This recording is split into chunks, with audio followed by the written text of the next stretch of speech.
Bonjour, bienvenue. Donc pour cette sixième conférence, nous avons le plaisir et l'honneur d'accueillir le professeur Jacques Jaubert de l'Université de Bordeaux, qui dirige le collectif de recherche chargé d'analyser cette grotte fantastique de Cussac à plusieurs titres, comme vous allez pouvoir le découvrir dans quelques secondes. Eh bien, sans plus de transition, je te laisse la parole, Jacques. Ok, bonjour à tous. Merci pour l'invitation. Alors pour ceux d'entre vous qui ne connaîtriez pas trop Cussac, quelques mots d'introduction pour le positionner par rapport à Lascaux.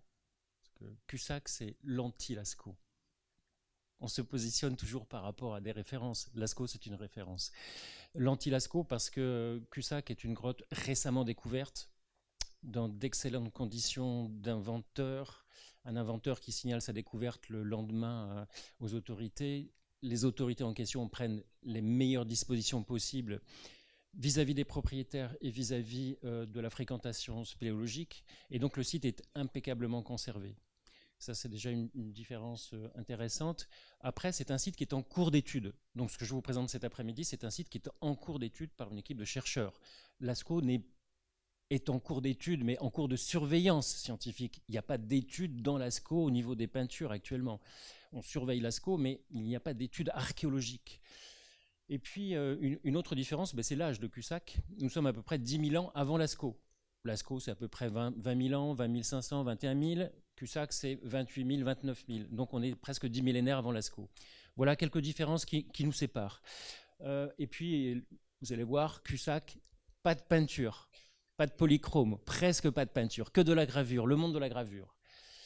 Alors, je reviens sur la diapo précédente. Il est indiqué ici à Marc Deluc. Marc Deluc, c'est l'inventeur de la grotte. Et depuis quelques mois, hélas, nous dédions chacune des conférences à Marc, qui nous a quittés beaucoup trop tôt. Alors, je ne sais pas si vous êtes tous périgourdins ou s'il y a quelques étrangers à cette belle et jolie région du Périgord et de la Dordogne. Alors, juste un mot pour localiser la grotte de Cussac. Nous sommes dans le sud du Périgord. Vous savez, il y a un triangle un petit peu sacré, les Aisies, Sarlat, Montignac, et à l'intérieur de ce triangle-là se concentre l'essentiel des grottes et abris ornés, des sites emblématiques du Périgord. Cussac, on est au-delà de cette région, une région un petit peu moins connue de la préhistoire de référence. Nous sommes au sud de la Dordogne, nous sommes en rive gauche de la Dordogne. Vous le voyez, la Dordogne, sur ces diapositives, coule ici d'est en ouest, va vers les basses plaines du bassin aquitain. Et ici, vous avez un petit affluent de rive gauche qui s'appelle le Bélingou. Et la grotte de Cussac est parallèle à ce Bélingou. Elle reprend d'ailleurs l'orientation de ces failles dites armoricaines, et c'est aux dépens de ces failles armoricaines que la grotte s'est creusée. C'est une grotte de grande dimension, vous le voyez déjà sur cette image, 1,6 km. Là aussi, c'est un petit peu l'anti-Lascaux, parce que Lascaux, c'est un petit sanctuaire, certes monstrueusement orné et investi par rapport à Cussac, mais là, nous avons un immense sanctuaire, en tout cas sur son linéaire, 1,6 km. Alors, trois points forts de Cussac. C'est en général comme ça que j'introduis le monde de Cussac pour fixer les choses rapidement, pour les résumer. C'est une grotte avec un linéaire d'1,6 km de galerie. Donc voilà, la science a devant elle 1,6 km de prospection et d'inventaire. Après, nous avons un art pariétal gravé, et vous allez voir, vous allez vous familiariser avec ce terme si vous ne le connaissez pas trop. Gravétien, c'est une des périodes de la préhistoire, du paléolithique récent, le Gravétien. C'est avant le Magdalénien, et donc avant Lascaux, avant le Solutréen, et donc avant Lascaux, et après l'Aurignacien, donc après Chauvet. On est vraiment entre Chauvet et Lascaux. C'est pas très difficile à se souvenir. Et puis, troisième point fort de Cussac, c'est des restes humains dans une grotte ornée. On n'a pas trop l'habitude de ce genre de découverte, et ça a bouleversé le monde de l'archéologie préhistorique. Et puis une galerie vierge, impeccablement conservée, avec des sols conservés, vous allez le voir, et donc un site absolument fabuleux pour l'étude. Un mot sur l'historique de la découverte et des premiers temps qui ont succédé à cette découverte. La grotte est découverte en 2000, en septembre 2000, et elle est signalée très rapidement aux autorités du ministère de la Culture. C'est Norbert Oujoula et Christian Archambault qui, les premiers, expertisent la cavité. On les voit tous les deux sur la photo en haut à droite. Et puis, devant l'importance de la découverte, la direction des affaires culturelles d'Aquitaine, à l'époque, pas Nouvelle-Aquitaine, propose un communiqué de presse au ministère de la Culture à Paris. Et il y a également une conférence de presse qui est organisée à Périgueux. C'est pour vous donner une idée de l'importance de cette découverte. Mais en même temps, de manière assez paradoxale, d'ailleurs, la grotte a été finalement assez peu médiatisée, elle est assez peu connue au niveau national et international encore, avec une volonté du ministère de la Culture d'étouffer un petit peu la découverte pour, traumatisé par l'affaire Chauvet et les problèmes de foncier, pour essayer de gérer au mieux ce dossier de la découverte d'une nouvelle grotte. Voilà, donc entre 2001 et 2005, il y a une expertise qui est commandée à Norbert Oujoula, avec un défilé d'experts et de chercheurs qui viennent prendre le pouls scientifique et archéologique de la cavité. Et puis, dans le même temps, le ministère de la Culture acquiert les parcelles, on est sur 14 propriétaires différents, acquiert à l'amiable l'essentiel de ces parcelles, et équipe et protège et commande une série d'études climatiques pour avoir un bilan environnemental de la grotte et ne pas connaître les avatars de certaines autres grottes qui auraient pu être plus ou moins bien conservés. Donc on est sur une très bonne gestion du dossier au niveau des services du ministère de la Culture. C'est important de le dire parce que souvent on entend parler des problèmes de Chauvet ou d'autres, et de temps en temps il y a des dossiers qui sont très bien gérés aussi par les, par les services de l'État, et Cussac, franchement, c'est un dossier qui a été très bien suivi. En 2008, on monte un projet collectif de recherche. Norbert Oujoula m'en parle et il souhaite qu'on monte un vrai projet un peu plus ambitieux que les simples expertises. Vous le voyez, il s'est déjà passé 7 à 8 ans entre la découverte et le démarrage d'un projet scientifique un petit peu plus ambitieux et qui implique une équipe de recherche élargie.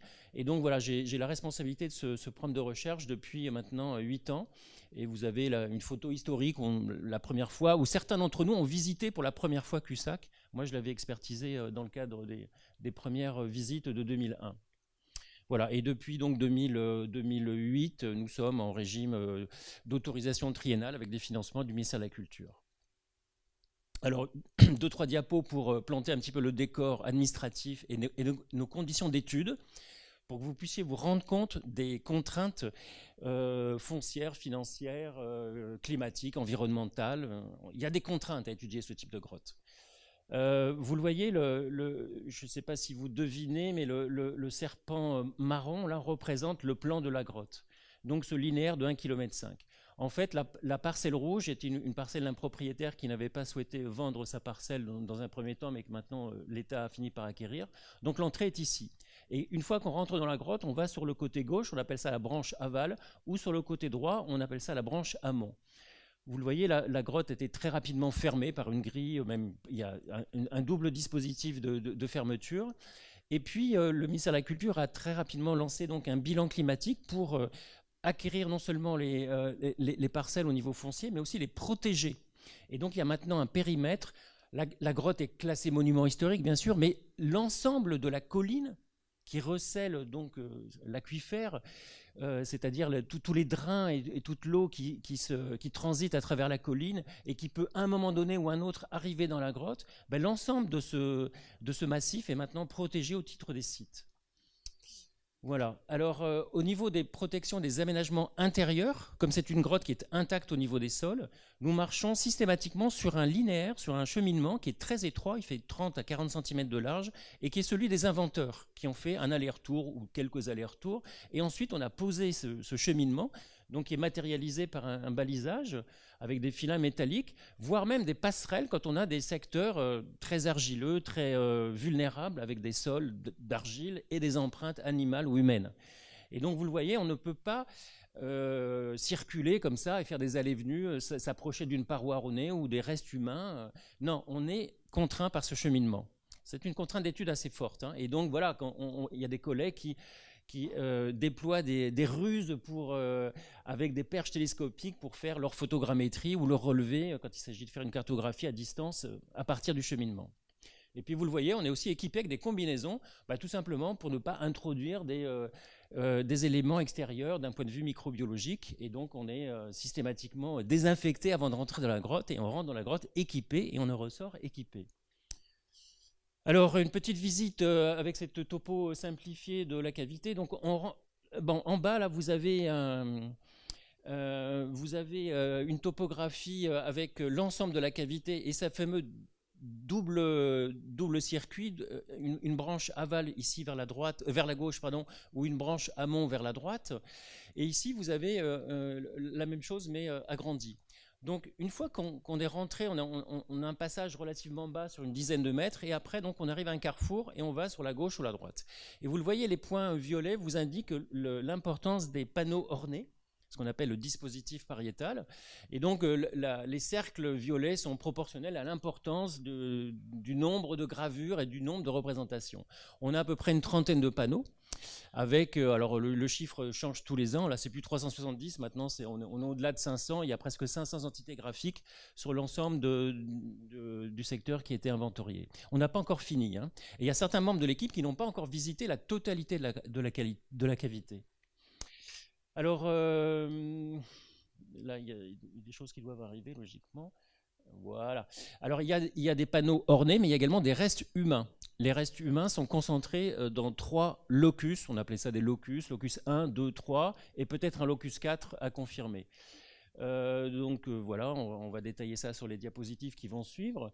Après, au niveau du temps de parcours pour aller étudier ces panneaux ornés ou ces sépultures, vous le voyez, pour aller au locus 3, on est à peu près à 20 minutes dans l'entrée, on est à 235 mètres de l'entrée. C'est important le linéaire à parcourir et surtout le minutage qu'on met pour aller à ces 235 mètres, parce que 235 mètres, c'est pas sur un chemin en plein air, il y a des contraintes à circuler dans le milieu souterrain, donc c'est un petit peu plus lent. Voilà, si on va jusqu'au grand panneau, c'est à peu près une demi-heure de marche, on est à 315 mètres de l'entrée, et si on va tout à fait au fond de la galerie aval, on est à 450 mètres de l'entrée, et il faut à peu près 3 quarts d'heure de circulation. Voilà. Et si on va sur... je me suis trompé, excusez-moi. Je reviens. Et si on va sur le côté amont, ça doit être indiqué quelque part où je l'ai enlevé. Enfin bon, il y a à peu près 1 kilomètre de circuit. Et là, il faut presque 1 heure pour faire l'aller-retour, pour aller jusqu'au fond de l'amont. Voilà, ça vous donne une petite idée de cette cavité. Alors, une topo un petit peu plus précise. Et cette topo précise, en fait, elle est doublée par ce qu'on appelle une topographie de précision. On commande ça à des équipes spécialisées qui font une topographie, en fait c'est plutôt de la géomorphologie, où ils cartographient la totalité de ce qu'il y a sur le sol, en parois, au plafond, etc. C'est extrêmement indispensable pour les équipes de recherche qui vont prospecter ces zones-là et qui, à partir de ce document, voilà, ça leur facilite le travail pour positionner leurs découvertes, qu'il s'agisse d'art pariétal ou de vestiges abandonnés par les hommes ou les animaux. Quand on a ce genre de topographie, c'est un outil de travail quotidien. Et dans Cussac, il n'y a pas de nom de salle, il n'y a pas la salle de je ne sais pas quoi, la galerie de ceci ou de cela. C'est quelque chose d'assez... peu poétique. En fait, vous le voyez, la cavité est constituée en fait de méandres d'une ancienne rivière souterraine qui a creusé, qui a méandrisé, enfin qui a creusé l'aquifère, et donc ces méandres tout simplement portent des numéros. Donc on a le méandre 4, 5, 6, 8, 7, etc. Et AV c'est aval et AM c'est amont. Donc voilà, on a un classement alphanumérique pour nous repérer dans la cavité. Je sais pas, voilà. Alors ça c'est la seule diapositive, il n'y aura pas d'image, après vous allez voir ça va être un tout petit peu plus illustré, heureusement pour vous, mais c'est pour vous montrer qu'on ne démarre pas un projet scientifique dans une grotte comme Cussac sans avoir un minimum de réflexion sur les objectifs scientifiques de la démarche. Et les objectifs, en fait, ils sont résumés avec quelques mots-clés sur cette figure que je ne vais pas vous détailler, mais je vais vous aider. En fait, vous avez trois couleurs principales et une quatrième en bas à droite. Les 3 couleurs principales vous indiquent des familles de disciplines qui nous permettent de celle en haut à gauche, ce vert-là, en fait, c'est le milieu naturel. On étudie la grotte dans son milieu. Il faut connaître le milieu. Pourquoi les hommes ont choisi ce site? Comment a-t-il évolué?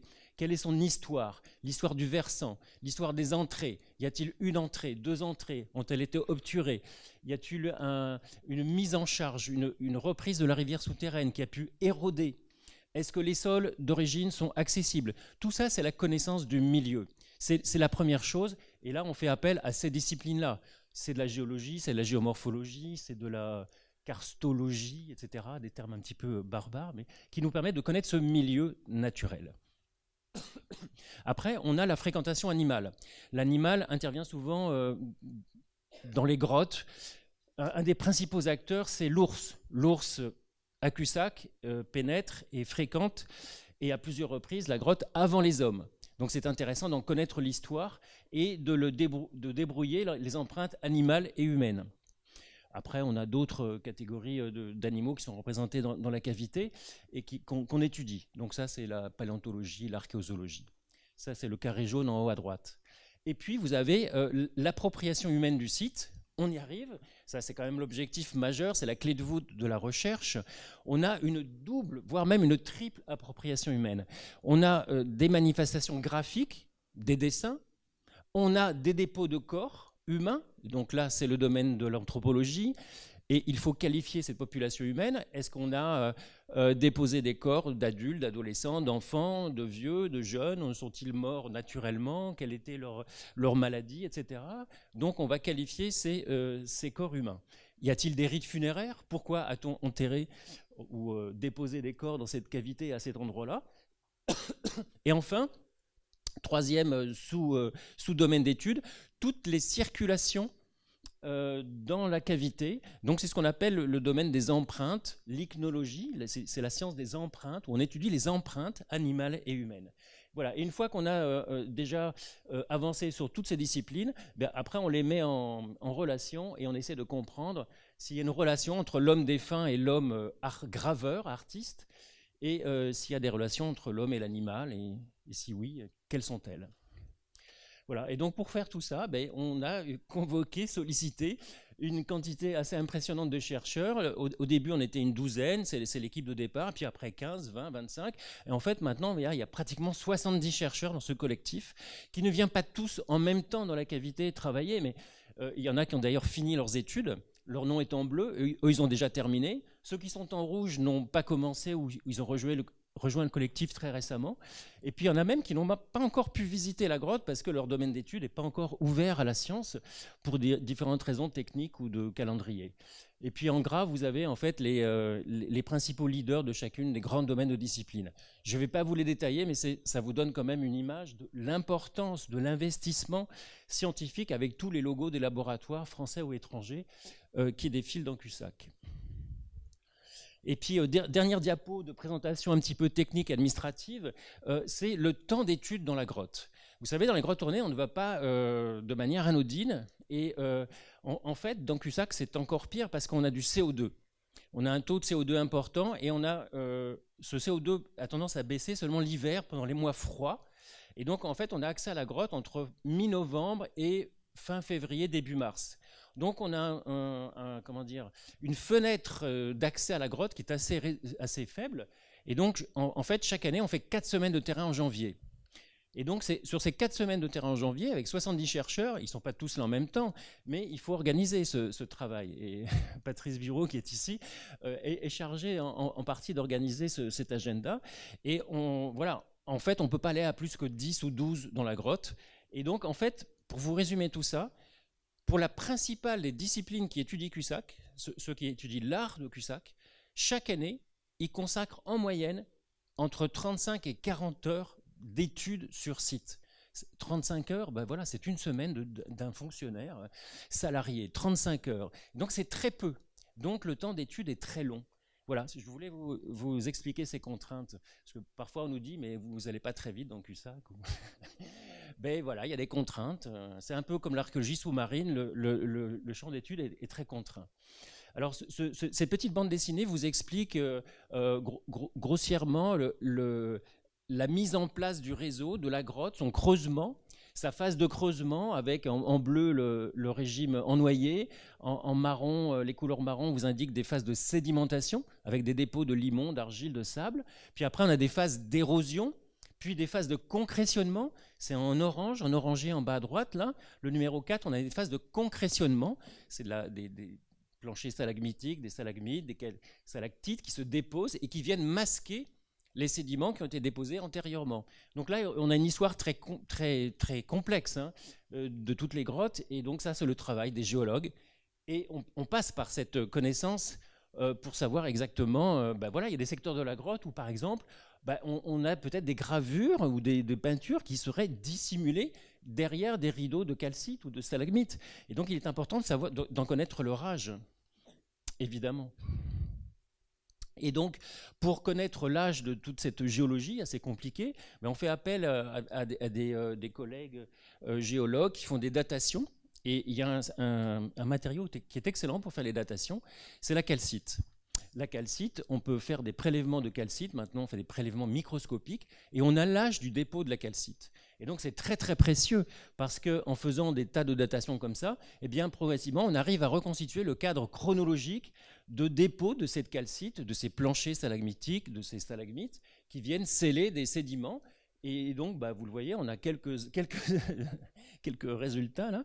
Et en fait, ça nous indique qu'il y a une série de formations qui est très, très jeune. En gros, elle est subactuelle ou d'âge très récent. Quand je dis très récent, pour un préhistorien, c'est 7-8 000 ans. 5-6 000 ans, 8 000 ans, 9 000 ans. Voilà, ça vient buter sur 12 000 ans. Pour moi, ça, c'est encore très, très récent. C'est la fin de la préhistoire. Donc ça, c'est les dépôts de calcite holocène de l'interglaciaire actuel.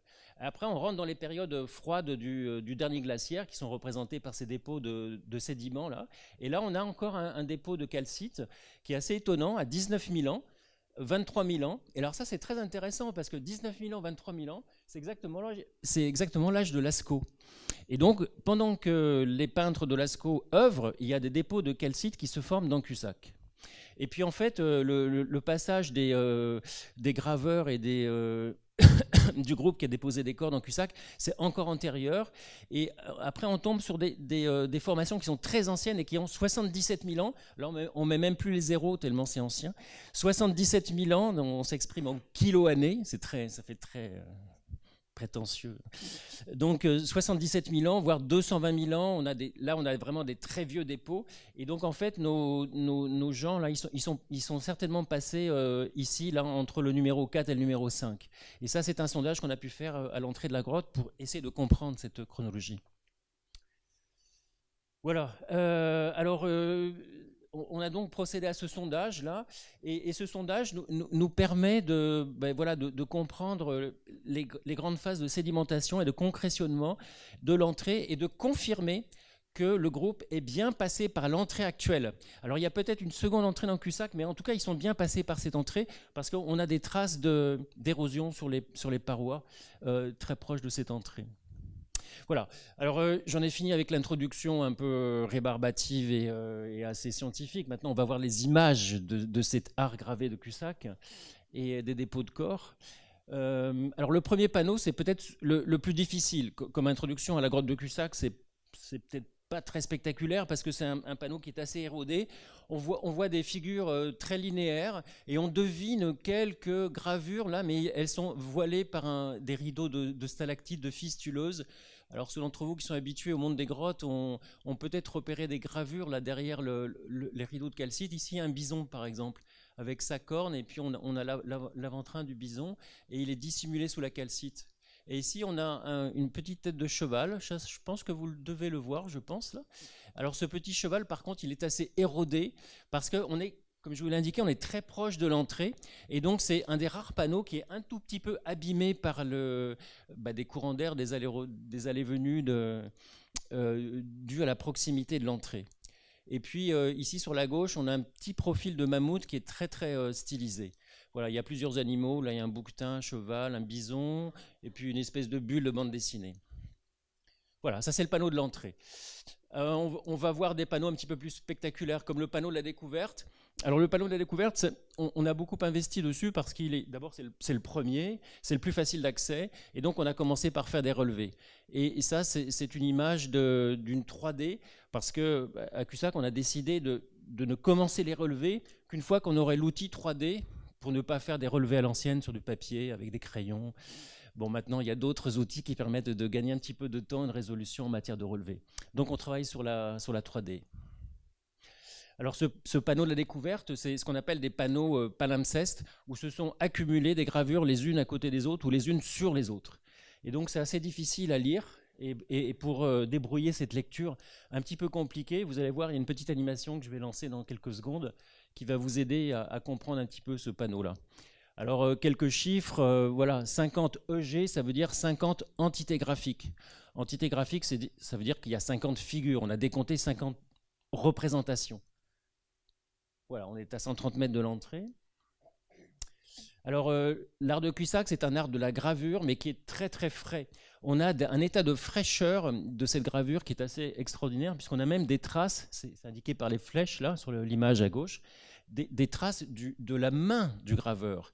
Il a gravé un arrière-train de bison, et vous le voyez, il y a des traces de frottement dues au passage répété du graveur, et donc on a, ce qui est quand même assez exceptionnel, l'empreinte du graveur marquée dans la paroi qui est très très fraîche. Et là, vous avez des tracés faits au doigt, et ces gravures faites au doigt sont tellement fraîches qu'on voit encore les empreintes digitales dans le filonnet de calcite que vous avez au milieu de la diapositive ici. On voit dans le trait de gravure les empreintes digitales tellement c'est frais.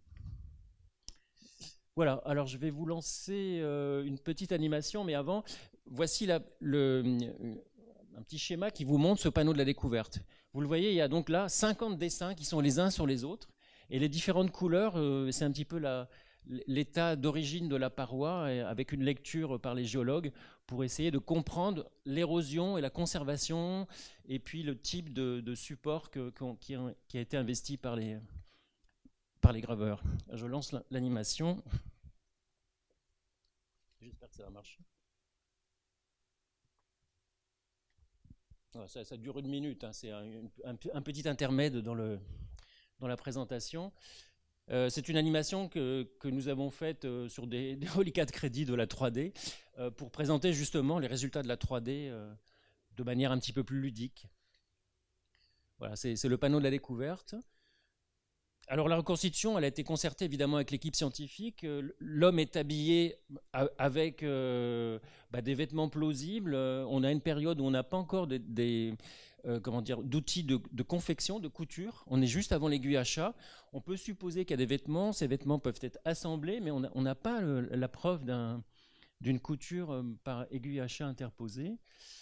Alors vous le voyez, il est vêtu, il n'est pas comme souvent sur certaines reconstitutions, on le voit encore en slip de fourrure dans la neige, c'est un peu agaçant quand même. Donc il est vêtu, il est même chaussé. Et puis il est en train de graver, avec un silex probablement. Vous le voyez, souvent les gravures à Cussac sont en zone plafonnante, ce qui n'est pas facile pour l'étude d'ailleurs.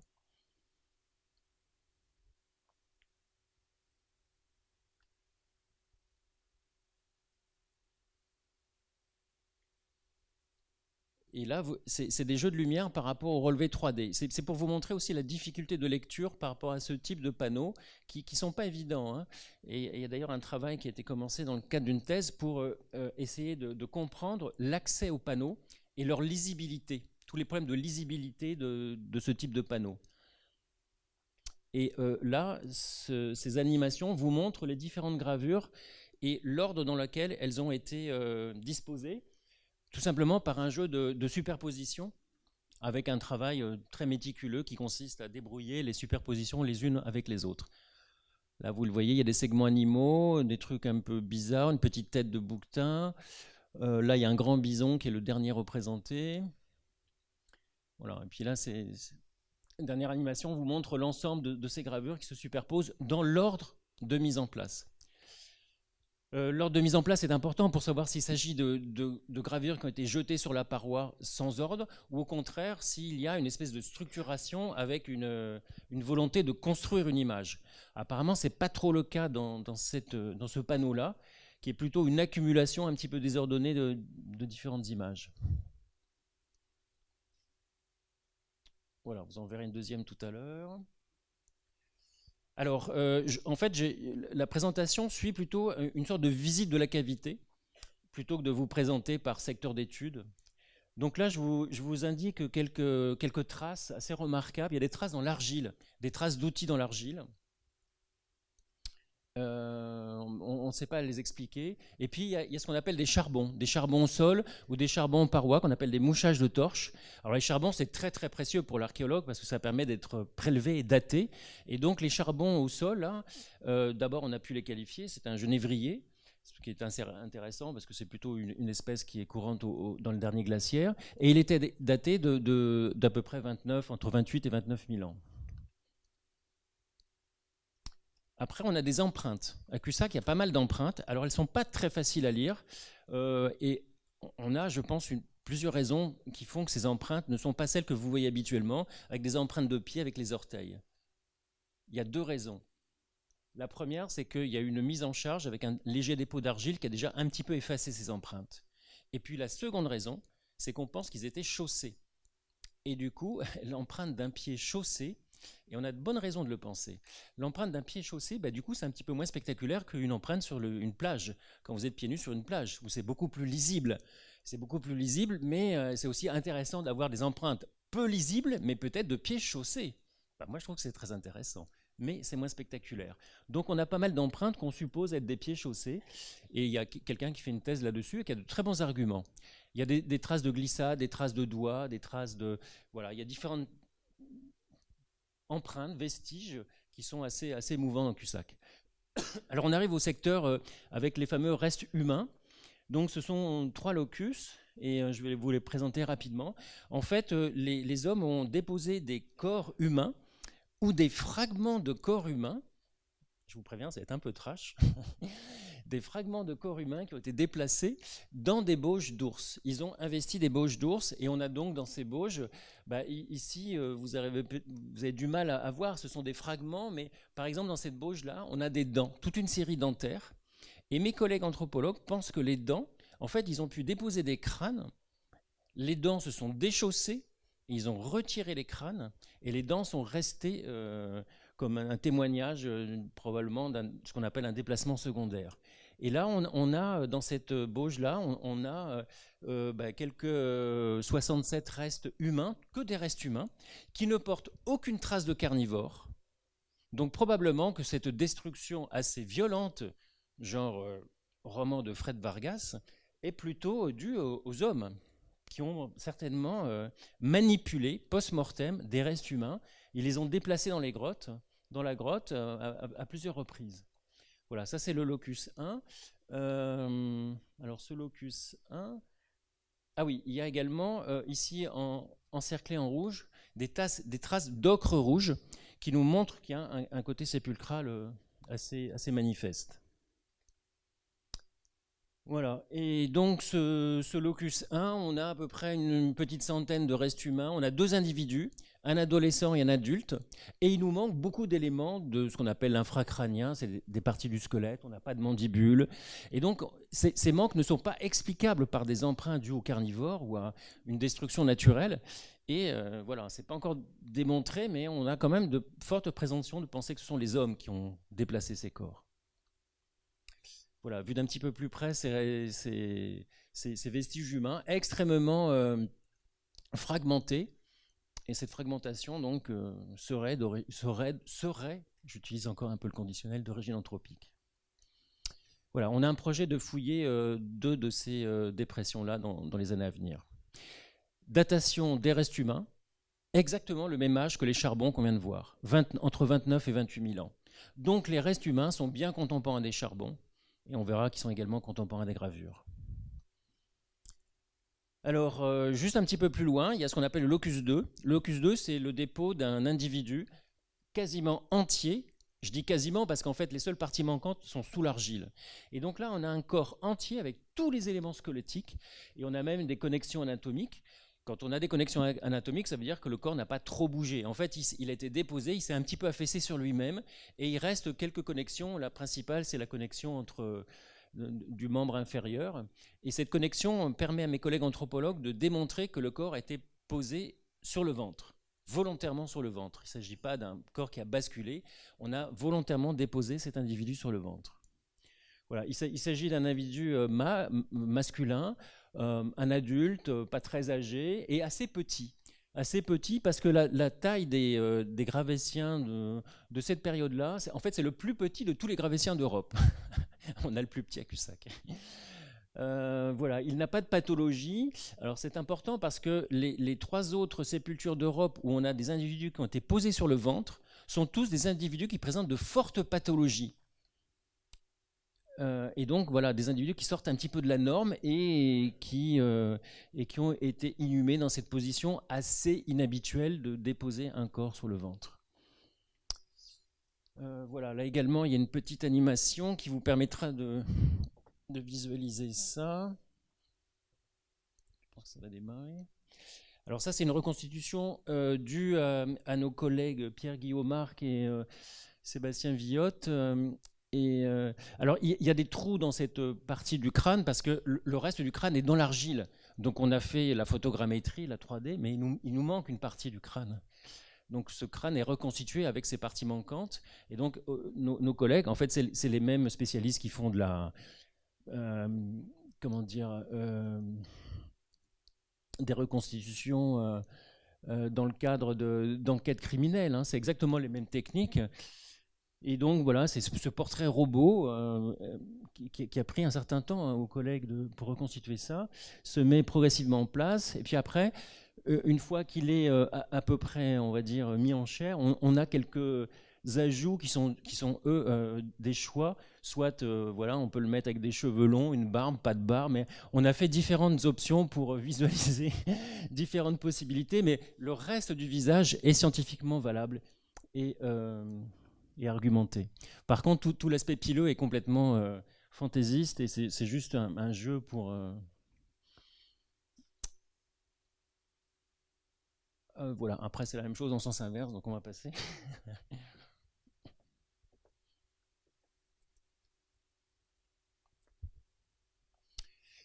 Voilà, donc c'est... ces locus avec les restes humains, là, en fait, c'est dans les dépressions que vous avez au centre de la diapositive. Ici, c'est ces 2 espèces d'orifices circulaires qui sont donc des bauches d'ours. Les corps ont été déposés dessus et les parties bleutées qui viennent les entourer, en fait, c'est la montée des eaux qui vient lécher ce secteur-là. Et donc, ils ont été épargnés, eux, par les différentes inondations, alors que le corps du locus 2, le corps entier que vous venez de voir, lui, a été complètement inondé et il est recouvert d'un petit film d'argile dû à ces inondations. Voilà, on reprend la visite, on arrive au panneau du bouquetin, on est à peu près à 180 mètres de l'entrée. C'est un panneau qui est entièrement plafonnant et avec des grandes... micro un peu bizarre, hein, avec des grandes gravures qui sont voilà, assez difficiles à lire si on n'est pas juste dessous. Et vous avez une grande bauge avec bourrée d'empreintes sur sa périphérie. Donc là, je ne sais pas si vous arrivez à deviner, mais il y a un mammouth en profil droit, avec la tête du mammouth ici, la trompe du mammouth, et ici vous avez ces 2 pattes avant, le corps, les pattes arrière, et la queue ici un petit peu schématisée. Ici vous avez un petit bouquetin, avec la bosse ici sur le dos, l'arrière-train, et ici vous avez un cheval, avec la crinière, les oreilles, l'arrière-train du cheval, et puis son poitrail. On arrive au 3e locus avec des vestiges humains qui ressemblent beaucoup, qui est une sorte de mélange des 2 premiers, avec des dépressions, également des bauges, dans lesquelles des corps ont été déposés. Alors là, il y a 3 individus. Il y a 3 adultes, ou 2 adultes et un adolescent. Les collègues ne sont pas encore complètement certains. On n'a pas de mobilier et on a également pas mal de dépôts d'ocre. Et puis ces 3 corps ont été en partie sont venus s'effondrer, se déplacer, ont ruisselé en partie sur la pente et donc sont en partie ont quitté leur lieu de dépôt d'origine. Voilà, on n'a pas accès à ces lieux. Et juste au-dessus de ces dépôts de corps humains, il y a quelques gravures de mammouths très très stylisés qui sont juste au-dessus. Donc il y a quand même une association forte entre les dépôts de corps humains et quelques secteurs à gravure. Alors, ce qui est important à rappeler à Cussac, c'est l'ordre de passage dans la grotte. C'est d'abord les ours. Les ours interviennent en premier, creusent des bauches d'ours. Puis les hommes déposent des corps dans les bauches d'ours, mais les ours ont déjà quitté la grotte. Et on va voir que cette relation entre l'homme et l'ours est également assez prégnante au niveau des gravures, puisque il y a beaucoup de panneaux où quand on a des traces de gravures, ça ce sont des griffades d'ours, eh bien les hommes sont venus dessiner, graver juste à côté ou juste dessus. Donc il y a une relation très forte entre l'ours et les hommes défunts, l'ours et les hommes graveurs. Les vestiges des ours ne sont pas très abondants dans Cussac, on en a quelques-uns, mais probablement qui sont enfouis dans l'argile, ou alors ils sont très anciens, et on a quelques dates là qui sont tombées récemment, qui nous donnent un âge d'à peu près 45-47 000 ans. Donc ils ont un âge qui est nettement antérieur au passage des hommes. Voilà, on arrive à 250 mètres, ce panneau s'appelle le triptyque, on a quelques gravures assez isolées, avec une gravure assez curieuse que Norbert Oujoula, le premier à avoir expertisé la grotte, disait être un mélange entre un arrière-train de bison, vous voyez un bison sur la partie droite, là, assez facile à identifier, et puis la tête n'est pas du tout celle d'un bison, et ça correspond plutôt au modèle de tête que nous avons à Cussac pour les chevaux. Donc ça arrive dans l'art d'avoir des espèces d'hybrides comme ça entre deux espèces. Bon, celle-ci présentée comme ça un peu rapidement est peut-être pas convaincante, mais quand on a l'habitude, c'est assez crédible. Et puis ici, on a des gravures assez difficiles d'interprétation. Voilà, il y a une petite tête de bouquetin ici. Voilà. Alors ces gravures sont étudiées par des collègues qui font un état de la paroi et puis qui regardent les problèmes d'érosion, d'altération. Et à Cussac, je vous ai dit que c'est très très bien conservé. C'est tellement bien conservé qu'on a des secteurs de gravure avec la poudre issue de la gravure qui a tombé sur le sol et qui est encore en place. Donc là, ça veut dire qu'il y a eu très très peu de remaniement depuis 28 ou 29 000 ans. Alors juste en face de ce panneau gravé, il y a également un mouchage de torche, et ce mouchage de torche a fait l'objet d'une datation récemment, et on a encore obtenu le même âge, à nouveau vers 29 000, 31 000. Donc on est, avec les incertitudes de la méthode, on est tout à fait dans le même créneau chronologique, entre 29 et 30 000. Voilà, on arrive au panneau, à la salle des animaux affrontés, où on a plusieurs couples de bisons ou de chevaux, ça va un peu vite, qui s'affrontent dans une grande salle. Ici, vous avez par exemple deux bisons, un bison en profil droit, là, que vous voyez. Je ne vous ai pas encore trop décrit le style de Cussac, mais c'est un style que l'abbé Breuil qualifiait de fil de fer, avec des silhouettes en profil absolu, des animaux assez déformés. Ici, on voit très bien les deux cornes, la crinière, et puis le dos de l'animal avec sa queue. Des pattes qui sont très souvent incomplètes en V ou en X ou en Y. Et puis ici, un petit cheval. Ici, un bison entre les deux, assez déformé. Ici, vous avez encore deux bisons qui sont en tête bêche ou dos à dos.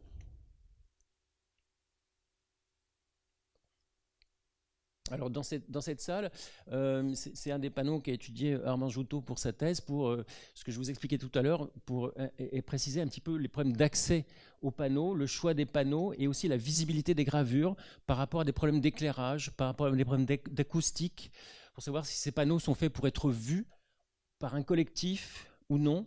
Et donc on a tout un travail là pour préciser ces différentes items qui ne sont pas très souvent étudiés dans les grottes, c'est-à-dire l'accès, la lisibilité et la visibilité avec les problèmes d'éclairage. Alors dans cette salle, il y a également deux lames de silex. Dans Cussac, il y a très très peu d'objets. On a seulement 3 objets en silex et 2 en bois de renne. Et donc les lames de silex de cette salle sont assez intéressantes parce que ce sont des lames de plein débitage fait par un maître tailleur. C'est du très très bon débitage, c'est pas un débitage de tous les jours comme on trouve dans les habitats, on est plutôt dans des pièces de prestige. Voilà, une très très bonne technologie. Et cette lame a été étudiée par Hugues Plisson qui a pu déterminer la fonction de ces tranchants. Et on a des fonctions qui ne sont pas celles de la gravure, mais plutôt on a de la coupe de matière carnée, donc de la chair, travail de matière souple, ça c'est du cuir, et puis on a même de la coupe de végétaux.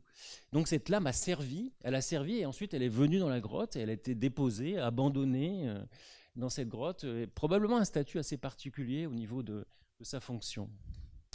Voilà. Et puis, au niveau de sa technologie, notre collègue Laurent Claric est à peu près affirmatif pour dire que ça rentre bien dans la technologie de production laminaire du gravétien. Alors, on finit la visite de la partie aval avec le panneau de l'empreinte. Donc, ça, il y a pas mal de représentations de sexe féminin. C'est une constante dans l'art préhistorique. Là, c'est un panneau qui est assez difficile à voir parce qu'on est dans le cheminement assez bas par rapport au panneau qui nous domine, mais les hommes ont dû accéder par une corniche assez facilement. Et puis vous le voyez, on a des représentations assez curieuses, comme cette tête qui est plutôt extrait d'une bande dessinée ou d'un cartoon américain de Walt Disney, avec une espèce de tête avec un œil rond et puis des espèces de cheveux hérissés sur le crâne, une sorte de grand bec voilà, qui prolonge le museau. Ici, on a également une espèce de tête d'anthropomorphe. Alors, on ne sait jamais trop comment qualifier ce type de gravure, mais visiblement, ici, on a un anthropomorphe. Et ici, on a certainement un bison ou un bovidé avec ses deux cornes vues de face. Mais en même temps, on dirait que derrière, il y a un visage qui est... Il y a peut-être un jeu entre la représentation d'un visage humain et puis d'un animal qui est à moitié... qui s'interfèrent dans ces deux gravures. Et puis on arrive dans ce qu'on appelle la salle du grand panneau. On est à peu près une trentaine de minutes de l'entrée. Alors le grand panneau, c'est une sorte de condensé de Cusack. Vous allez voir, c'est assez impressionnant. Là, il est plus petit que grandeur que dans la réalité, hein. C'est un panneau qui fait à peu près une douzaine de mètres de long. Donc voilà, il représente à peu près la moitié de votre écran et facilement la totalité de la hauteur de l'écran. Donc c'est vraiment très très grand, c'est un art monumental. Et vous allez voir, les animations là également sont assez spectaculaires. Alors voici quelques clés de lecture à partir du relevé photogrammétrique fait par Pascal Morat, et la lecture est de Valérie Ferruglio, Camille Bourdier et moi-même.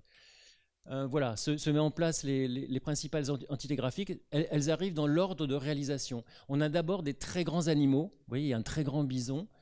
Et il est tellement grand que c'est un des plus grands de l'art gravétien.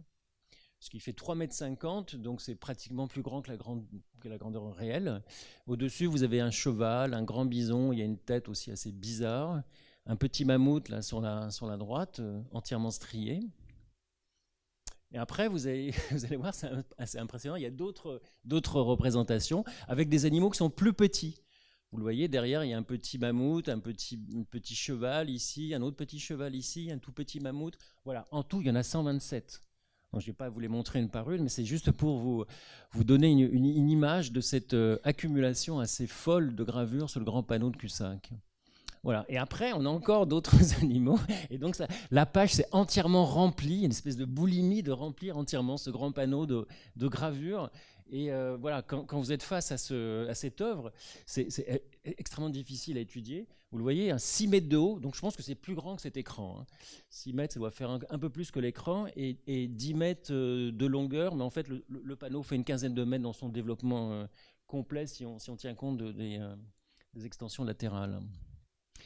Alors, le travail consiste à voir les superpositions. Et donc, les collègues regardent les tracés qui sont antérieurs, postérieurs, pour voir l'ordre de mise en place des gravures. Voilà, c'est ce qu'on appelle les diagrammes de Harris en archéologie. Et donc voilà, il y a des représentations comme ça qui s'isolent. Il y a des animaux qui sont isolés, des groupes d'animaux. En fait, l'ordre et la structure, ce sont des groupes d'animaux. Il n'y a pas une structure générale de l'ensemble du panneau qui probablement ne raconte pas une histoire en lui-même, mais il y a des micro-histoires qui sont accumulées, qui sont juxtaposées sur ce grand panneau. Ça, c'est le très très grand bison, qui est très impressionnant parce qu'en fait, il a été dessiné, gravé, sans que le trait de gravure ne quitte la paroi. Et ça, c'est vraiment très impressionnant. Essayez de graver un bison qui fait 3,50 m sans que le trait de crayon s'interrompe. C'est quelque chose de techniquement assez difficile. Et en fait, le trait de crayon ne s'est jamais interrompu là, entre le moment où il a commencé son dessin. Là, tout ça, le trait de crayon ne s'interrompt pas, ne s'interrompt pas. Ici, il y a quelques interruptions au niveau des sabots. Et puis, on a une seconde interruption au niveau de la queue. Et après, ça reprend et il est très très fort. Et il vient ici rentrer dans le corps de l'animal comme si le graveur était un petit peu perdu dans sa représentation au niveau de l'espace. Et après, il a fait les cornes et le... Voilà, au-dessus, un grand bison, après d'autres animaux, avec le fameux petit mammouth de Cussac, très célèbre, hein, ce petit mammouth sur la droite, là, qui est entièrement strié, qui est magnifique. C'est un des rares animaux où le pelage était représenté, parce que souvent, ces animaux, ils sont un petit peu suspendus comme ça, sans ligne de sol, avec juste des contours, des silhouettes, et assez peu de détails anatomiques, parfois un naseau, parfois un œil, mais très très peu de choses, sauf ce mammouth. Et puis il y a ces fameuses associations entre mammouth et représentation féminine. Ici, vous avez un mammouth et juste en face, une représentation féminine, je ne sais pas si vous la voyez, avec une toute petite tête, deux seins, un fessier assez imposant, on va dire, et puis des jambes atrophiées. Et cette association mammouth représentation féminine se retrouve par 3 fois sous ce grand panneau. Nous en avons une autre ici avec un mammouth et une représentation féminine, et on en a encore une autre dans le bas du panneau. Voilà, là je vous mets les animations avec quelques avant-trains de chevaux, de bisons. Il y a des fois des cornes. Alors il faudra prendre du temps pour détailler tout ça, mais c'est évidemment... Voilà, quelques vues de détail pour vous montrer cet art de la gravure très très fort. Ils ont attaqué la paroi sur parfois plus de 2 cm d'épaisseur. Ils ont gravé, surgravé là, certaines parties. Et souvent, mes collègues disent que l'acte de graver pouvait être aussi important que le résultat. C'est le fait de graver et d'attaquer la paroi, de laisser un geste voilà, pour l'éternité, puisqu'une gravure, par définition, on a du mal à la reprendre, hein, contrairement à une peinture qu'on peut effacer, qu'on peut un petit peu nuancer. Une gravure, une fois qu'elle est faite, c'est terminé. Vous avez du mal à l'effacer. Donc c'est un acte qui est loin d'être anodin dans l'art pariétal. Ah oui, ce que je voulais montrer ici, c'était le... Excusez-moi. C'était le petit bovidé qui était dans le... Ici, vous avez un petit bovidé avec ses 2 cornes, là, vous le voyez. La bosse, l'arrière-train, il est complet en fait, avec ses pattes ici, le ventre. On revient vers les pattes avant, qui sont un petit peu comme ça en V, qui se rencontrent. Et puis on a le fanon et on arrive sur la... Lui aussi, il a été gravé en une seule fois, et donc le trait ne s'est interrompu qu'entre les 2 cornes. Et ce petit bovidé est dans la tête de l'immense bison qui le domine. Et puis il y a ce cheval qui est assez connu, qui est magnifique, qui est splendide même. Alors le grand panneau, il est relativement oblique avec une inclinaison importante. Et quand on est juste au-dessous, il faut trouver le bon angle de vision. Mais quand on l'a trouvé, le cheval se met en place et a une sorte d'équilibre dans sa représentation. Il est magnifique avec son œil rond, une crinière très, très ample et un trait qui est vraiment maîtrisé. C'est du grand art, hein. Il y a des animaux qui sont déformés, mais il y en a d'autres qui sont magnifiques, hein, sur ce grand panneau. Et puis là, encore une petite tête de cheval, vous le voyez ici. Et vous le voyez, cette tête de cheval par rapport à l'animal que je vous ai présenté tout à l'heure. Maintenant, vous remettez cette tête de cheval sur le bison hybride du triptyque et on a exactement le standard du cheval de Cussac avec sa crinière ici. Et puis juste devant, là, ce que Camille Bourdier a appelé Pac-Man, il y en a toute une série de ces Pac-Man, il y en a 5 ou 6 qui sont juxtaposés les uns devant les autres. Pac-Man, c'est une sorte de... Je ne sais pas si vous connaissez ces trucs qui font comme ça. Et donc c'est un signe, hein, c'est un signe échancré qu'on rencontre dans plusieurs grottes et qui a ses caractéristiques de cette période. Voilà. Et puis le fameux mammouth strié qui est assez remarquable. Et là aussi, il y a un trait unique qui a fait tout le contour, la silhouette de l'animal, qui s'est juste interrompu pour la queue. Et puis ici, par exemple, les pattes sont représentées également presque en transparence, puisqu'ici les 2 pattes sont en transparence, comme si elles étaient transparentes. Et puis voilà, ça remonte. Et puis il y a un petit souci avec le positionnement des défenses, puisque les défenses sont en fait accrochées sur la trompe, ce qui est une erreur anatomique, mais c'est une erreur qui est assez connue et assez courante pour cette période-là. Ils ne se sont pas embarrassés avec ce problème. Et puis après, il était entièrement strié. Voilà. Et donc associé avec cette représentation féminine qui lui fait face.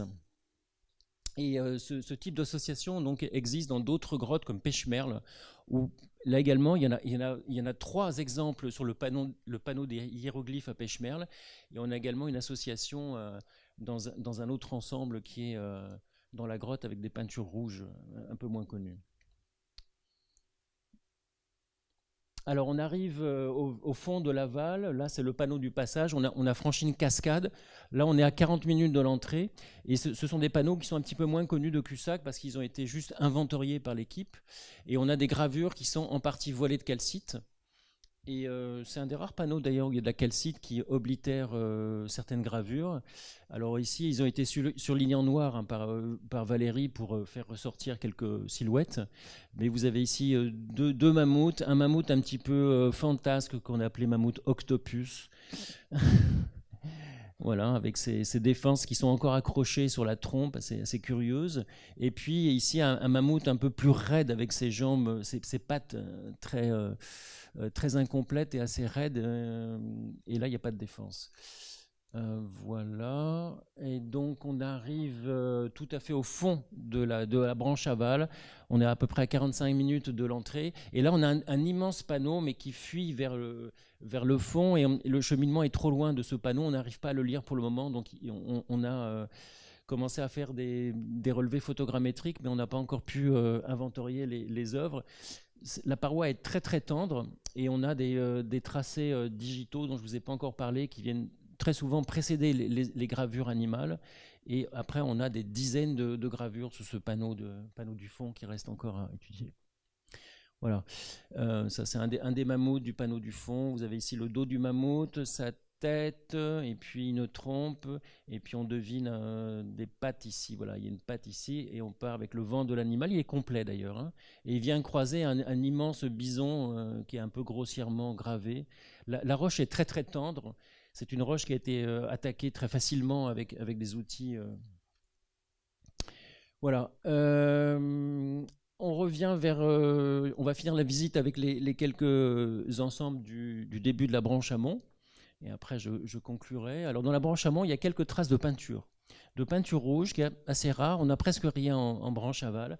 Alors, les peintures rouges, ce sont des dépôts d'ocre au sol, mais on a également des dépôts d'ocre sur des concrétions qui ont été marqués. C'est plutôt un marquage lié à peut-être de la topographie. On a des dépôts au sol, comme vous devinez ici, et on a beaucoup d'ocre qui est dans des secteurs un peu bas, un peu difficiles d'accès. On a l'impression qu'en passant, ils ont dû frotter, ils ont marqué la paroi avec du rouge. Alors, l'ont-ils fait volontairement pour sacraliser les lieux, ou est-ce dû juste à des allers-retours, peut-être avec des vêtements ou un bonnet où il y avait de l'ocre?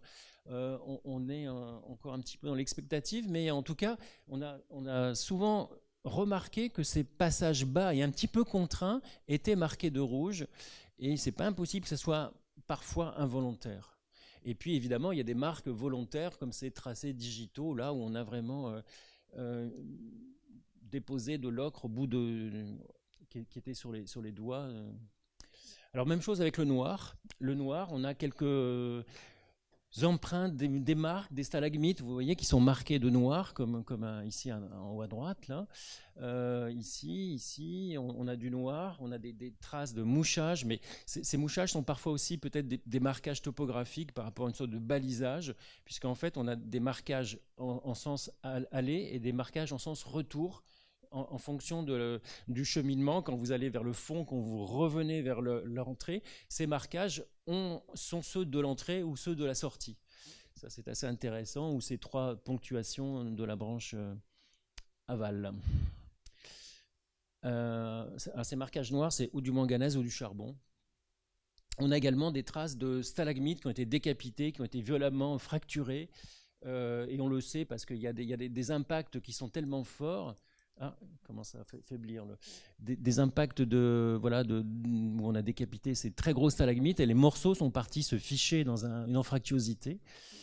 On a également quelques lampes. Il y a 2 lampes au moins sûres. Je pense qu'il y en a d'autres, mais il faudrait qu'on regarde ça de plus près. Une très très grande lampe là qui est retournée. Et vous le voyez, la partie qui est très très noire, c'est les dépôts de charbon dus aux graisses de la lampe, à son fonctionnement. Et la partie rosée, rouge là, c'est la rubéfaction due à la modification thermique. Voilà. Après, on arrive dans ces secteurs de l'aval avec les grandes représentations très spectaculaires, comme cette tête de rhinocéros. Alors là, la projection est vraiment sur un grand écran, c'est un petit peu plus grand que la grandeur réelle, mais d'habitude, on est pratiquement en grandeur réelle, puisque la tête du rhinocéros fait 2 mètres de hauteur. 2 mètres de hauteur, ça veut dire qu'ils ont dessiné une tête de rhinocéros qui est plus grand que la réalité, ce qui est très rare en art pariétal, de dessiner des animaux plus grands que le réel. C'est là vraiment très très spectaculaire, magnifique, très impressionnante quand vous êtes dessous, vous avez ce rhinocéros qui vous dévisage, là, c'est assez effrayant. Et puis on a un autre gravure qui est assez emblématique de Cussac, c'est cette oie. Voilà, on est en Périgord, donc c'est normal d'avoir une oie. Il nous manque plus que la boîte de conserve. Et elle aussi, elle est très grande, puisqu'on a fait un rapide inventaire cette année, elle fait 1,97 m. Donc c'est très grand, hein. Elle est un peu plus grande que la taille réelle également, faite avec un trait silhouetté qui a beaucoup d'allure, beaucoup de fierté. Cette oie qui se retourne légèrement. Et c'est intéressant parce que cette oie, elle termine un panneau, elle clôture un ensemble et elle regarde l'ensemble des gravures qui précèdent comme pour fermer un peu le panneau. C'est intéressant. Voilà. Juste avant, je vous avais épargné 2 représentations féminines qui sont parmi les plus spectaculaires de Cussac. Vous savez, les hommes de la préhistoire qui font les gravures, les peintures, sont un peu fâchés avec les représentations humaines.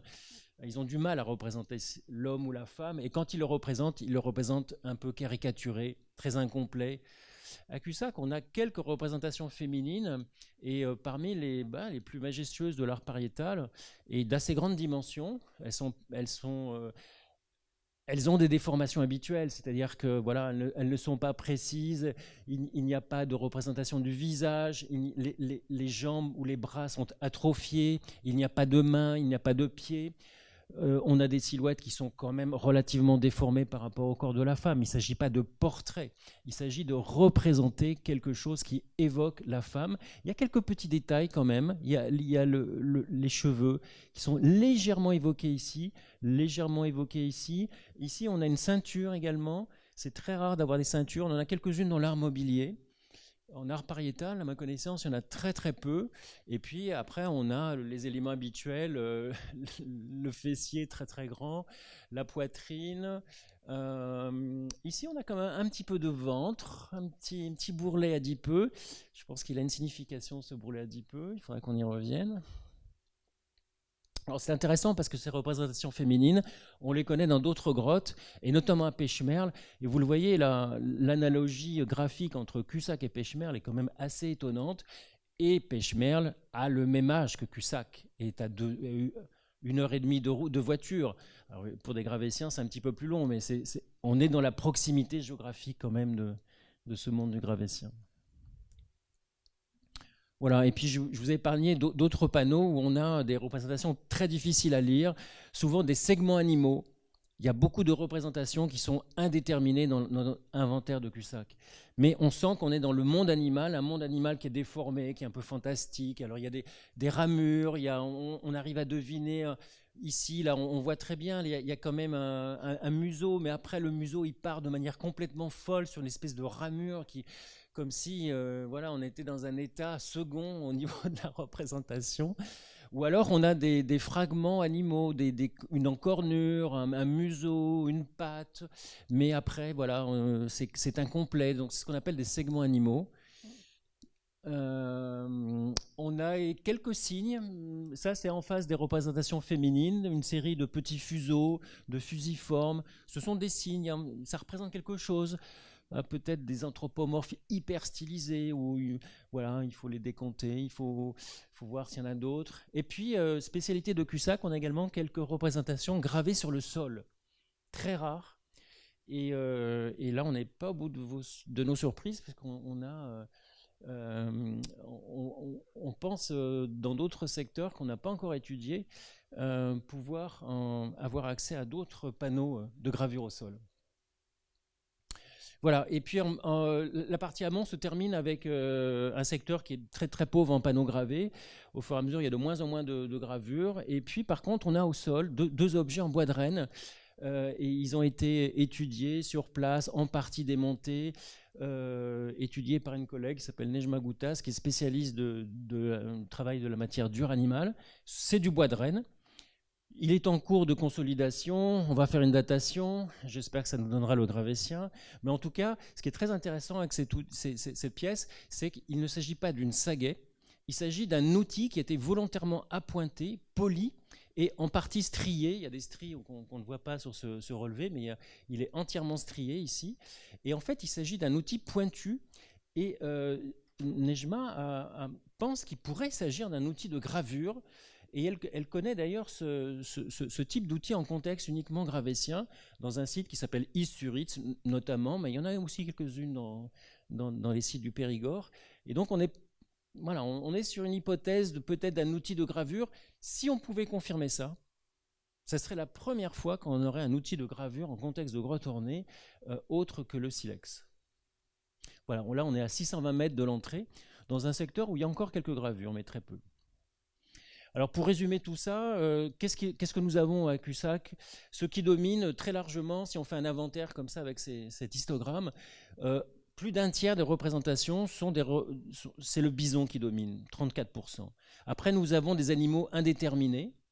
Après, nous avons le mammouth, puis le cheval, puis des bovidés autres que le bison, auroch par exemple, puis des représentations féminines ou anthropomorphes, puis des animaux fantastiques ou irréels, et qui représentent un pourcentage non négligeable.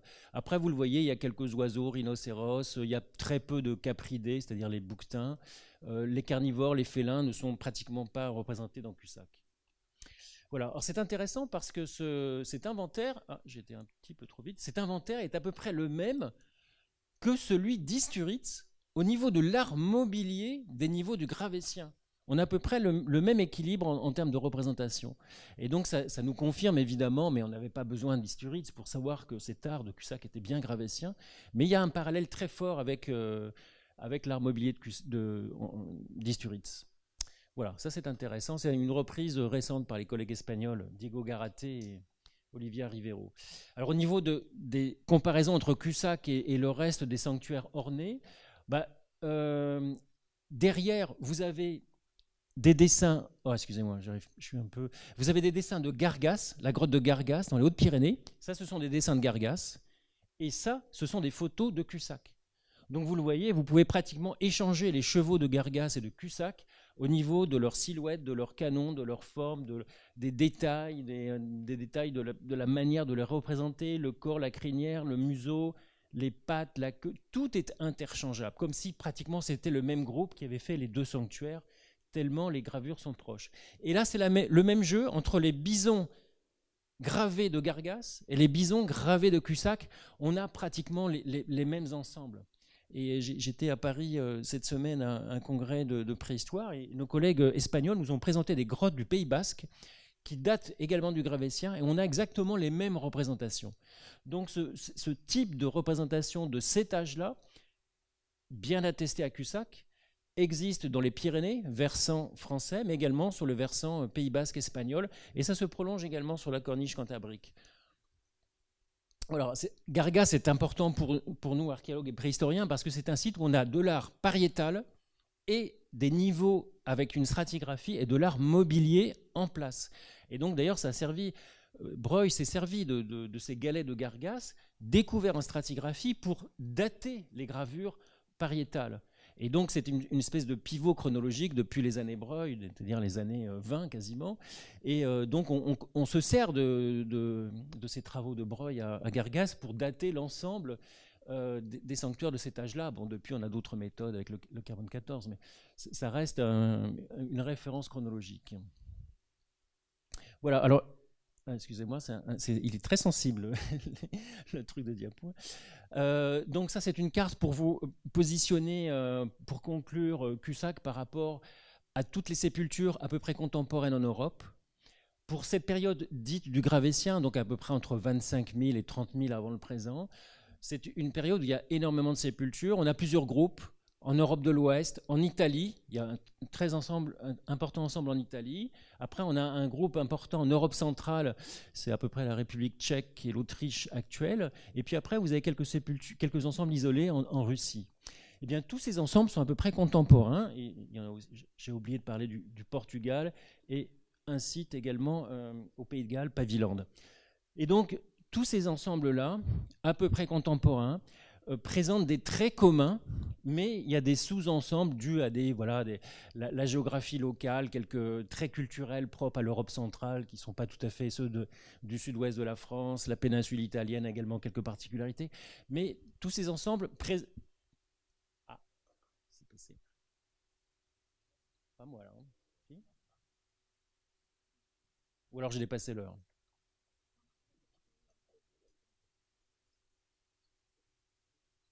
Il y avait encore 2 diapos, mais... Oula, bon. C'était l'avant-dernière diapositive. Voilà. Donc cette carte vous synthétise ces sépultures du Gravétien d'Europe. Et ce qui nous intéresse, voilà, pour ceux d'entre nous qui travaillons plutôt sur l'Europe du Sud-Ouest, le groupe Périgord-Charente, c'est que nous avons une particularité assez forte, c'est que ces sépultures sont souvent dans des contextes d'abris ou de grottes ornées, peints, gravées, décorées. Et en fait, Cussac a servi un petit peu de révélateur, et depuis la découverte de Cussac, on revient sur des sites en s'apercevant « Ah mais oui, mais finalement l'abri Pateau, il était entièrement peint ». Et donc on a des restes humains à l'abri Pateau, il y avait des restes de peinture, mais on n'a peut-être pas fait trop la relation entre les deux. Et le fait d'avoir Cussac, maintenant, ça permet un petit peu de requalifier ces découvertes anciennes. Donc en fait, des abris peints peuvent avoir une relation avec des dépôts de corps. Donc il y a une relation certainement entre le monde funéraire et l'ornementation, ou en tout cas une mise en couleur ou en gravure de certains abris. Et c'est le cas de Cro-Magnon aussi. C'est le cas de Pateau, et c'est le cas de la petite grotte de Vilhonneur, où on a à chaque fois des peintures ou des gravures associées à des corps humains du même âge, et c'est toujours du gravétien, et plutôt un gravétien moyen ou ancien. Voilà, et ça c'est assez intéressant, et il n'y a que dans cet ensemble-là qu'on a cette association assez forte. Évidemment, ça repose sur 5 ou 6 sites, et il nous en manque pour généraliser et passer une sorte de modélisation, mais en fait, si on regarde à l'autre bout de l'Europe, à la grotte Palicci, là, dans le talon de la botte italienne, il y a une grotte avec 2 sépultures à l'entrée de la grotte, et on a quelques peintures dans le fond de la grotte de Palicci. Donc voilà, il y a quand même cette espèce d'association assez étrange entre le monde des abris ornés et peints et les dépôts de corps. Et puis cette carte vous montre ce qu'on peut mettre en relation entre Cussac et des sanctuaires à peu près contemporains. Je vous ai vanté une mise en parallèle entre Cussac et Pechmerle avec ses représentations féminines, l'association femmes mammouth. On a vu Cussac et Gargas. On a vu les relations avec Isturiz ici au Pays Basque, et je pourrais maintenant prolonger la carte ici vers le Pays Basque espagnol et la corniche cantabrique. On a tout un ensemble de sites qui présentent les mêmes dispositifs en termes de gravure, de représentation, de bestiaire. Alors il y a d'autres sites qui sont un petit peu plus marginaux, mais on peut dire un mot de Cosquer. En fait, Cosquer, il y a 2 époques de représentation dans Cosquer, et la première des appropriations de Cosquer est du même âge ou un petit peu plus ancienne que Cussac. Donc il y a quelques parallèles entre Cussac et Cosquer, mais c'est un petit peu plus marginaux. Les sites ardéchois sont souvent un petit peu plus récents ou un petit peu plus âgés. C'est le cas de Chauvet-Pont d'Arc, mais à Chauvet-Pont d'Arc, vous savez, il y a l'ensemble de Chauvet à 35 000 ans, mais après, il y a des Gravétiens qui sont passés dans Chauvet et qui ont fait quelques peintures, quelques dessins, et qui sont revenus dans Chauvet presque 7 ou 8 000 ans après les Aurignaciens. Voilà, et puis, j'avais mis Lascaux sur cette carte, mais Lascaux est nettement plus récent que que Cussac, mais c'était pour une autre démonstration. Voilà. Et puis vous le voyez sur cette carte, il y a également le trait de côte actuel qui est très très loin du trait de côte supposé du pléniglaciaire. Il faut savoir qu'on n'a qu'une partie des sites. Il y a certainement des sites, on connaît le tropisme des hommes pour aller au bord de la mer, et ça devait être la même chose à cette période-là. Donc il est évident qu'au large des côtes françaises, languedociennes, espagnoles, atlantiques, on a tout un ensemble avec une plateforme exondée là, qui devait faire partie de ce territoire gravétien. Donc il nous manque beaucoup de choses sur cette carte. Et puis en blanc au milieu, vous avez les domaines exclus du territoire, puisque c'est un domaine qui est englacé, avec des petits glaciers sur le massif central. L'Aubrac, la Margeride, les monts du Puy-Dôme sont en partie sous la glace, et toutes les Alpes sont sous la glace jusqu'à Lyon quasiment. Hein. Donc vous avez quand même une géographie assez contrainte et assez différente de celle que l'on connaît. Voilà. Et puis voilà, alors un mot sur la chronologie. On a vu pour les restes humains, le locus 1 n'est pas encore daté, mais on suppose qu'il est du gravétien moyen. L'homme défunt des locus 2 et 3 sont très certainement de même âge. On a assez peu d'éléments pour penser qu'il y a plus de fréquentation dans Cussac que cette seule période du gravétien. On l'a vu, les gravures sont typiques du monde gravétien, on n'a aucun doute là-dessus. Et puis on a tous les charbons, qu'ils soient au sol ou en paroi sur les mouchages de torches. À chaque fois qu'on a une datation, ça nous donne toujours et invariablement le gravétien moyen. Donc en fait, il s'agit également des deux lames que j'ai évoquées, dont la technologie est celle du gravétien. J'ai mis solutrin avec un point d'interrogation parce que en fait, ces lames rentrent dans la technologie gravétienne, mais pour un puriste, on ne peut pas exclure qu'elles étaient taillées également par un solutréen. Mais voilà, il faut être honnête avec la documentation, donc on a mis un petit point d'interrogation. Et puis il y a les pointes en bois de Rennes qui, elles, sont gravétiennes par leur technologie et leur typologie. Donc en fait, vous le voyez, les termes gravétiens se sont accumulés avec des caractères en gras soulignés, il y a un petit point d'interrogation, mais grosso modo, voilà, il y a peu de chances que Cussac échappe, je pense, au gravétien moyen. Alors après, il y a les relations que j'ai évoquées à plusieurs reprises, les relations entre l'homme et l'ours, l'homme défunt qui dépose des corps dans des bauches d'ours, et l'homme graveur qui s'approprie des espaces où il y a des griffades d'ours. Et donc les deux ont quand même une relation forte avec un animal qu'ils n'ont pas vu, qu'ils n'ont pas rencontré dans la grotte. Et il n'est même pas impossible qu'ils ne l'ont pas rencontré du tout, puisqu'on est juste au moment de la disparition des ours de caverne en Europe.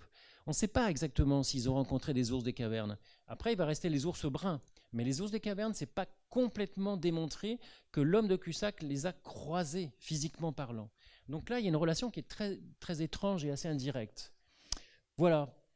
Et donc, pour conclure, ces expressions spirituelles, parfois très spectaculaires, des expressions symboliques avec des dépôts de corps, c'est loin d'être anodin de déplacer des défunts qu'il a fallu traîner, porter sur 180, 230 mètres, 240 mètres jusque dans la grotte, les déposer, y revenir, et puis avec des manipulations que j'ai un petit peu évoquées, mais qui ne sont pas encore complètement précisées.